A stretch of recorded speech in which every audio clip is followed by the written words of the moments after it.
నా పేరు పేర్ల దేవి.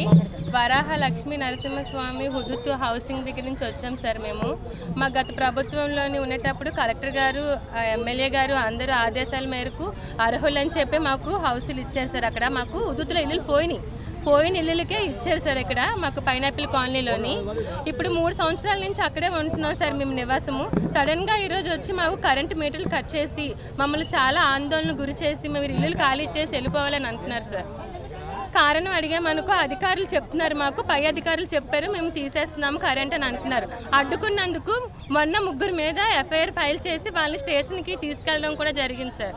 ఇప్పుడు అందరినీ కూడా హౌస్ అరెస్ట్ చేసి మేము కలెక్టర్ గారి దగ్గరికి వస్తున్నామని తెలిసి వ్యాన్లతోని వాటితో పోలీసులు ఒక 100 మందిలా వచ్చారు సార్. పైనాపిల్ కాలనీలో ఇంకా అక్కడే ఉన్నారు. మేము జాబ్కి వెళ్తున్నామని చెప్పి వచ్చి కలెక్టర్ గారిని మీట్ అవడం కోసం వచ్చాను సార్. మాకు ఎలాగైనా న్యాయం చేయాలని కలెక్టర్ గారిని వేడుకోవడానికే వచ్చాము సార్. పేరు వానపల్లి సీతామహాలక్ష్మి అండి. మేము హుదుత్ హౌసెస్లో ఉన్నాము. ఇప్పటికీ మాకు ఇల్లులు ఇచ్చి 3 సంవత్సరాలు అయ్యిందండి. జగన్ ఇచ్చారండి మాకు. జగన్ హయాంలో అక్రమానికి విజయ నిర్మలా గారు మాకు ఇచ్చారండి. ఆ ఇస్తే మేమేమొచ్చి పైనాపిల్ కాలనీలో ఉంటున్నాము. ఇప్పుడు ప్రస్తుతానికి 3 సంవత్సరాల నుంచి కరెంట్ బిల్లు కట్టుకుంటున్నాము, ఇంటి పన్ను కట్టుకుంటున్నాము, అక్కడే ఉంటున్నాము. తొందరగా ఇప్పుడు ఇల్లు ఖాళీ చేసేమని ఆ ప్రభుత్వం ఇచ్చిన చెల్లవని ఇప్పుడు ఒప్పుకోవట్లేదండి. మా అందరినీ బయటకు తోసేస్తున్నారు. ఆల్రెడీ ఇల్లు కరెంట్ మీటర్లు కట్ చేశారు. మేము సడన్గా బయటకు వస్తామని చెప్పి బయటకు వచ్చాము. ఇప్పుడు ప్రస్తుతానికి మిగతా వాళ్ళందరినీ హౌస్ అరెస్ట్ చేశారు. ఆల్రెడీ పోలీసులు అక్కడ చాలా ఉన్నారండి, 100 మంది వరకు వచ్చారు. ఇప్పుడు మా పరిస్థితి ఏంటో మాకు అర్థం అవ్వలేదు. మాది ముడిసల్లో పార్క్ దగ్గర గేట్ ఎదురుగా కమలీలు ఉండేవండి. ఆ కమలీలో మేము నివసించేవారిని.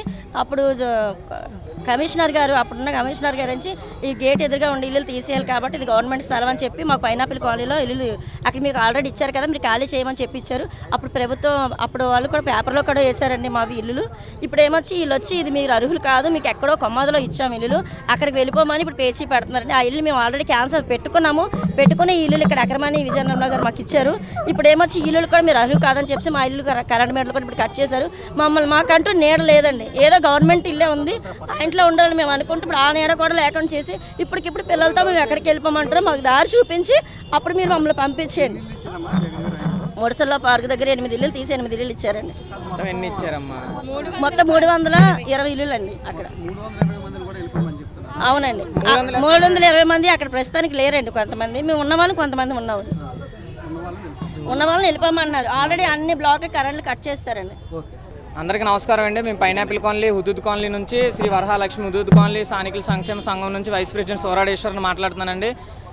మాకు గత ప్రభుత్వంలో హుదుత్ టైంలో కట్టినటువంటి ఇల్లుల్లో మాకు గత ప్రభుత్వంలో ఇల్లులు కేటాయించారండి 78 మందికి త్రూ అక్రమాని విజయ నిర్మలా గారి హ్యాండ్ఓవర్లో.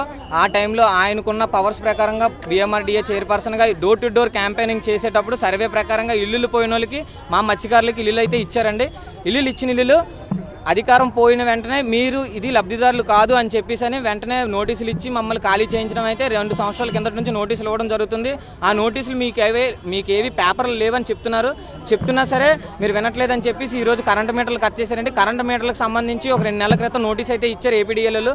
ఏమని ఇచ్చారంటేనండి, నోటీస్ పరంగా మీ దగ్గర ఏవైతే ప్రూఫ్లు ఉన్నాయో ఆ ప్రూఫ్ల పరంగా మీరు వచ్చి సబ్మిట్ చేయండి, దాన్ని బట్టి మేము మళ్ళీ ఎంక్వైరీ చేస్తామని చెప్పారండి. ఆ ఎంక్వైరీ చేస్తున్న విషయం మేము అక్నాలజ్మెంట్ తీసుకున్నాం. ఆల్రెడీ అక్నాలజ్మెంట్ తీసుకున్నా దాని తర్వాత ఈరోజు మొన్న శనివారం వచ్చి చెప్పా చేయకుండా ఇంట్లో ఉన్న కింద మీటర్ల బోర్డుల పక్కన ఇంట్లో ఉన్న వాళ్ళందరికీ బయట నుండి గెళ్ళ పెట్టేసి పోలీస్ సహకారంతో పోలీస్ డిపార్ట్మెంట్ సహకారంతోనే మొత్తం ఇల్లులన్నీ ఖాళీ చేయించడానికి మీటర్ బోర్డులన్నీ కట్ చేస్తున్నారండి. కట్ చేసి సుమారుగా 10వ బ్లాక్లో 15 మీటర్ల దాకా పట్టుకొని వెళ్ళిపోయారని అడిగాం అని చెప్పి మా మీద నాన్ బెయిలబుల్ వారెంట్లు ఇచ్చి నాన్ బెయిలబుల్ సెక్షన్లు వేసి మమ్మల్ని లోపల పంపించడానికి మమ్మల్ని అరెస్ట్ వారెంట్లు ఇష్యూ చేసి తిరుగుతున్నారండి. ఏమైనా అడిగితే గత ప్రభుత్వంలో ఇచ్చిన ఇల్లులన్నీ, జగన్ గవర్నమెంట్లో ఇచ్చిన ఇల్లులన్నీ తప్పు, మీకు అవి అర్హులు కాదు అని చెప్పేసి అంటున్నారండి. నా పేరు సోరాడేశ్వర్ అండి. నేను మత్స్యకారుని అయ్యుండి ఈ మత్స్యకారులు ఇల్లు అని చెప్పి అసెంబ్లీలోనే ఎమ్మెల్యే రామకృష్ణ బాబు గారు చెప్పారు. ఓన్లీ శివగణేష్ నగర్, వాసువేనపాలెం, జాలారెండాడు నుంచి ఉండాలి అని చెప్పారు. ఉదుద్ అయిన తర్వాత సెంట్రల్ గవర్నమెంట్ నుంచి మళ్ళీ జీవో 75 పాస్ అయిందండి. జీవో 75 పాస్ అయ్యి దాని కేటగిరీ జనరల్ చేసి ఇల్లు లేని వాళ్ళు ఎవరైనా సరే హుదుత్ కాలనీకి కూడా లబ్ధిదారులకు అందజేయొచ్చు అని చెప్పడం జరిగిందండి. ఆ జీవో పరంగా మాకైతే ఇల్లులు కేటాయించారు. త్రూ కలెక్టర్ గారి హ్యాండ్ ఓవర్ నుంచే మాకైతే ఇల్లులు కేటాయించారండి. మాకు తగు న్యాయం చేయాలని కలెక్టర్ గారిని కోరుకుంటున్నాం. మాకు తగు న్యాయం చేయాలని మనస్ఫూర్తిగా కోరుకుంటున్నామండి.